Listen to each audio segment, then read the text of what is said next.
ಮೈಸೂರು ಕೊಡಗು ಕ್ಷೇತ್ರದಲ್ಲಿ ಎಂ ಲಕ್ಷ್ಮಣ್ ಗೆಲ್ಲಿಸಬೇಕು ಅಂತ ಹೇಳಿ ರಣತಂತ್ರ ರೂಪಿಸಲಾಗ್ತಾ ಇದೆ. ಮಾಜಿ ಸಿಎಂ ಬಿಎಸ್ ಯಡಿಯೂರಪ್ಪ ಆಪ್ತನಿಗೆ ಕಾಂಗ್ರೆಸ್ ಒಂದು ಕಡೆ ಗಾಳ ಹಾಕಿದೆ. ಮೈಸೂರು ಭಾಗದ ಬ್ರಾಹ್ಮಣ ಸಮುದಾಯದ ಮುಖಂಡನಿಗೆ ಕಾಂಗ್ರೆಸ್ ಇದೀಗ ಗಾಳ ಹಾಕಿದೆ. ಬಿಜೆಪಿ ಕಟ್ಟಾಳು ಮೂಡ ಮಾಜಿ ಅಧ್ಯಕ್ಷ ಎಚ್.ವಿ. ರಾಜೀವ್ ಕಾಂಗ್ರೆಸ್ಗೆ ಬರಬಹುದು. ಇದೇ ತಿಂಗಳ 27ನೇ ತಾರೀಕು ಸಿದ್ದರಾಮಯ್ಯ ಅವರ ನೇತೃತ್ವದಲ್ಲಿ ಪಕ್ಷ ಸೇರ್ಪಡೆ ಆಗ್ತಾ ಇದ್ದಾರೆ. ಬಿಜೆಪಿ ಪ್ರಾಥಮಿಕ ಸದಸ್ಯತ್ವಕ್ಕೆ ರಾಜೀನಾಮೆಯನ್ನು ಆಲ್ರೆಡಿ ಎಚ್.ವಿ. ರಾಜೀವ್ ಕೊಟ್ಟಿದ್ದಾರೆ. 2013ರಲ್ಲಿ ರಾಮದಾಸ್ ಸೋಲಿಗೆ ಕಾರಣವಾಗಿದ್ದರು ರಾಜೀವ್ ಅವರು. ಕೆಆರ್ ಕ್ಷೇತ್ರದಲ್ಲಿ ತನ್ನದೇ ಹಿಡಿತವನ್ನು ಹೊಂದಿದ್ದಾರೆ ಎಚ್.ವಿ. ರಾಜೀವ್ ಅವರು. ಇದೀಗ ಕಾಂಗ್ರೆಸ್ನ ಕಡೆಗೆ ಮೈಸೂರು ಭಾಗದ ಬ್ರಾಹ್ಮಣ ಸಮುದಾಯದ ಮುಖಂಡ ಬರ್ತಾ ಇದ್ದಾರೆ. ಚುನಾವಣೆಯ ಹೊಸ್ತಿಲಲ್ಲಿ ಬಿಜೆಪಿಗೆ ಭಾರಿ ಹೊಡೆತ ಉಂಟಾಗ್ತಾ ಇದೆ. ಪ್ರಮುಖವಾಗಿ ಬಿಜೆಪಿಯ ಪ್ರಬಲ ಮುಖಂಡರಾಗಿರುವಂತಹ ರಾಜೀವ್ ಮೂಡಾದ ಮಾಜಿ ಅಧ್ಯಕ್ಷರು ಇದೀಗ ಕಾಂಗ್ರೆಸ್ನತ್ತ ಮುಖ ಮಾಡಿರ್ತಕ್ಕಂಥದ್ದು. ಮುಖ್ಯಮಂತ್ರಿಗಳ ನೇತೃತ್ವದಲ್ಲಿ ಕಾಂಗ್ರೆಸ್ ಸೇರ್ಪಡೆಗೆ ಈಗಾಗಲೇ ಸಿದ್ಧತೆಯನ್ನ ಮಾಡಿಕೊಂಡಿದ್ದಾರೆ. ಈಗ ನನ್ನೊಟ್ಟಿಗೆ ಅವರಿದ್ದಾರೆ, ನಾನು ಮಾತನಾಡಿಸ್ತಾ ಹೋಗ್ತೇನೆ. ಸರ್, ಪ್ರಮುಖವಾಗಿ ಚುನಾವಣೆಯ ಸಂದರ್ಭ ಇದು, ಲೋಕಸಭಾ ಚುನಾವಣೆ ಸಂದರ್ಭ. ಈ ಸಂದರ್ಭದಲ್ಲಿ ಸುಮಾರು 5 ಜಿಲ್ಲೆಗಳನ್ನು ತೆಗೆದುಕೊಂಡ್ರೆ ಬ್ರಾಹ್ಮಣರ ಒಂದು ಪ್ರಬಲವಾದಂತಹ ಮುಖಂಡರು ತಾವು ಕಾಂಗ್ರೆಸ್ ಬರ್ಲಿಕ್ಕೆ ಪ್ರಮುಖ ಕಾರಣ. ಈ ಜಿಲ್ಲೆಯವರೇ ಜನಪ್ರಿಯ ಮುಖ್ಯಮಂತ್ರಿ ಸಿದ್ದರಾಮಯ್ಯ ಸರ್ ಕಾರ್ಯಕ್ರಮಗಳನ್ನ ಕೊಡ್ತಾ ಇದ್ದಾರೆ. ಅದು ಅತ್ಯಂತ ಬಡವರ ಬಗ್ಗೆ ಕಾಳಜಿ ಇಟ್ಟು, ಮಹಿಳೆಯರ ಬಗ್ಗೆ ಕಾಳಜಿ ಇಟ್ಟು, ಯುವಕರ ಬಗ್ಗೆ ಕಾಳಜಿ ಇಟ್ಟು, ಸರ್ವಸಾಮಾನ್ಯರ ಬಗ್ಗೆ ಕಾಳಜಿ ಇಟ್ಟು ಯೋಜನೆಗಳನ್ನ ರೂಪಿಸ್ತಾ ಇದ್ದಾರೆ.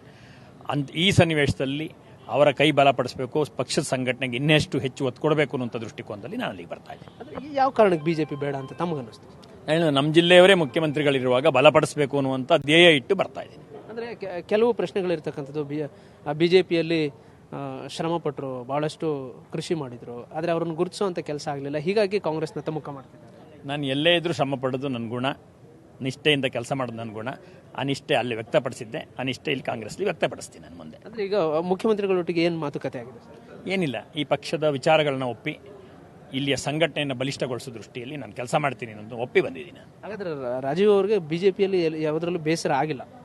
ನಾನು ಹೇಳಿದ್ನಲ್ಲ, ಎಲ್ಲಿದ್ದಾಗಲೂ ಕೂಡ ಸಮಾಧಾನವಾಗಿ ಕೆಲಸ ಮಾಡೋರು ನಾವು. ಇಲ್ಲಿ ಇನ್ನಷ್ಟು ಸಮಾಧಾನ ಕೆಲಸ ಮಾಡೋಕ್ಕಾಗಿ ಇಲ್ಲಿಗೆ ಬಂದಿದ್ದೀವಿ ನಾವು. ಯಾವ ಕಾರಣಕ್ಕೆ ಬಿಟ್ಟರು ಅಂತ ಅನ್ನೋದು ಒಂದು ಪ್ರಶ್ನೆ ಇದ್ದೇ ಇರುತ್ತೆ ಅಂತ. ನಾನು ಹೇಳಿದ್ನಲ್ಲ, ಪ್ರಶ್ನೆಗಳು ಕಾಲ ಕಾಲಕ್ಕೆ ಅವರವ್ರ ವಿವೇಚನೆಗಳಲ್ಲಿ ಒಳಪಡ್ತಾ ಇರ್ತವೆ. ನಾನು ನಮ್ಮ ಜಿಲ್ಲೆಯ ಮುಖ್ಯಮಂತ್ರಿಗಳ ಒಳ್ಳೆಯ ಕೆಲಸಗಳನ್ನು ಒಪ್ಪಿ, ಈ ಕಾಂಗ್ರೆಸ್ ವಿಚಾರಗಳನ್ನು ಒಪ್ಪಿ, ಈ ಪಕ್ಷವನ್ನು ಮತ್ತಷ್ಟು ಬಲಿಷ್ಠಗೊಳಿಸೋ ದೃಷ್ಟಿಯಲ್ಲಿ ಬಂದಿದ್ದೀನಿ ನಾನು. ಅಂದರೆ ಈಗ ಕಾರ್ಯಕ್ರಮ ಯಾವ ರೀತಿ ಇರ್ತಾರೆ ಸರ್? 27ಕ್ಕೆ ಸುಮಾರು 8-10 ಸಾವಿರ ಜನ ಎಲ್ಲರೂ ಸೇರ್ತೀವಿ. ಮಾನ್ಯ ಮುಖ್ಯಮಂತ್ರಿಗಳು, ರಾಜ್ಯದ ಅಧ್ಯಕ್ಷರು ಡಿ ಕೆ ಶಿವಕುಮಾರ್ ಅವರು ಬರುವ ಸಾಧ್ಯತೆ ಇದೆ.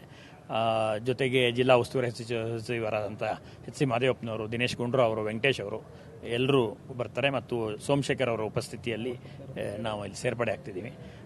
ಎಲ್ಲರೂ ಸೇರಿ, ಎಲ್ಲ ಮುಖಂಡರು ಸೇರಿ ಪ್ರೀತಿಯಿಂದ ಈ ಕಾರ್ಯಕ್ರಮವನ್ನು ನಡೆಸ್ತಾರೆ. ಕಾಂಗ್ರೆಸ್ಗೆ ಈ ಚುನಾವಣೆ ಸಂದರ್ಭದಲ್ಲಿ ಒಂದಷ್ಟು ಲಾಭ ಆಗುತ್ತೆ, ಯಾಕೆಂದರೆ ಕೆಆರ್ ಕ್ಷೇತ್ರದಲ್ಲಿ ನಿಮ್ಮದೇ ಆದ ಹೋಲ್ಡಿಂಗ್ ಇದೆ, ಜೊತೆಗೆ ಜಿಲ್ಲೆಯಲ್ಲೂ ಇದೆ ಅಂತಲೂ ಕೂಡ ಹೇಳ್ಬೋದು. ಆ ಲೆಕ್ಕಾಚಾರದಲ್ಲಿ ಸಂಘಟನೆ ಮತ್ತು ಸಕ್ರಿಯತೆ ಎಲ್ಲ ಪಕ್ಷಕ್ಕೆ ಬಲ ತುಂಬುತ್ತೆ. ಅದರಲ್ಲಿ ನಾವಿರೋರಾದ್ರಿಂದ ಅದರ ಪೂರ್ಣ ಪ್ರಮಾಣದ ದುಡಿಮೆಯನ್ನು ಮಾಡ್ತೀವಿ. ನಿಮ್ಮ ಬೆಂಬಲಿಗರು, ನಿಮ್ಮ ಫಾಲೋವರ್ಸ್ ಇರ್ತಾರಲ್ಲ, ಅವರಿಗೆ ಈ ಮೂಲಕ ಏನು ಹೇಳಿಕೆ? ನಾವೆಲ್ಲ ಕಟ್ಟ ಕಡೆಯ ಬಡವನಿಗೆ ಯೋಜನೆಯನ್ನು ರೂಪಿಸುವಂಥ ಮಾನ್ಯ ಮುಖ್ಯಮಂತ್ರಿಗಳು ಮತ್ತು ಕಾಂಗ್ರೆಸ್ ಸರ್ಕಾರದ ಈ ಎಲ್ಲ ವಿಚಾರಗಳಿಗೆ ನಾವೆಲ್ಲ ಒಟ್ಟು ಬೆಂಬಲ ಕೊಡೋಣ. ಈ ಭಾಗದಲ್ಲಿ ಲೋಕಸಭಾ ಕ್ಷೇತ್ರದಲ್ಲಿ ಕಾಂಗ್ರೆಸ್ಸನ್ನು ಗೆಲ್ಲಿಸೋಣ, ಅಭ್ಯರ್ಥಿಯನ್ನು ಗೆಲ್ಲಿಸೋಣ ಅನ್ನೋಂಥ ಕರೆಯನ್ನು ನಾನು ಎಲ್ಲರಿಗೂ ಕೊಡ್ತೀನಿ. Thank you.